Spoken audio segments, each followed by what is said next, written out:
Hello guys. सो आज की इस वीडियो में आपको बताने जा रहा हूँ कि किस तरीके से आप फेसबुक के ऊपर जो फ्रेंड लिस्ट का ऑप्शन है उसको आप किस तरीके से यहाँ पे हाइड कर सकते हैं दूसरे लोगों से, और आप इसको जो है पब्लिक से हटा के किस तरीके से ओनली मी वाले ऑप्शन पे इसको ला सकते हैं। सो गाइस, आपको सबसे पहले अपने फेसबुक पे आना है और यहाँ पे आपको मेन्यू में आ जाना है।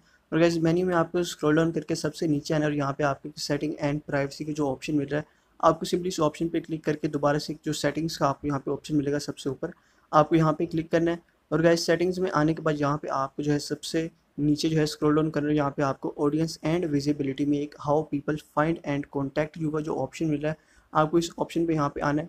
और गाइस, यहाँ पे आने के बाद आपको डिफरेंट और ऑप्शंस मिल जाएंगे जिसमें आपकी जो विजिबिलिटी होती है वो आप यहाँ पे जो है उसको यहाँ पे कंट्रोल कर सकते हैं। और यहाँ पे आपको सेकंड नंबर पे एक ऑप्शन मिल रहा है who can see your friend list. तो आपकी जो फ्रेंड लिस्ट है वो यहाँ पे फिलहाल पब्लिक पे है, तो कोई भी लोग जो फेसबुक यूज़ करते हो आपकी फ्रेंड लिस्ट यहाँ पे चेक कर सकते हैं।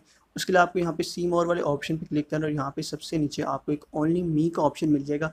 अगर आप ये फ्रेंड लिस्ट को हाइड करना चाह रहे हैं तमाम लोगों से फेसबुक पे, तो आप सिंपली इसको जो है ओनली मी वाले ऑप्शन पे आपने इसको रखना है, और इस तरह आपकी जो फ्रेंड लिस्ट है वो आपके अलावा कोई भी फेसबुक पे नहीं देख पाएगा।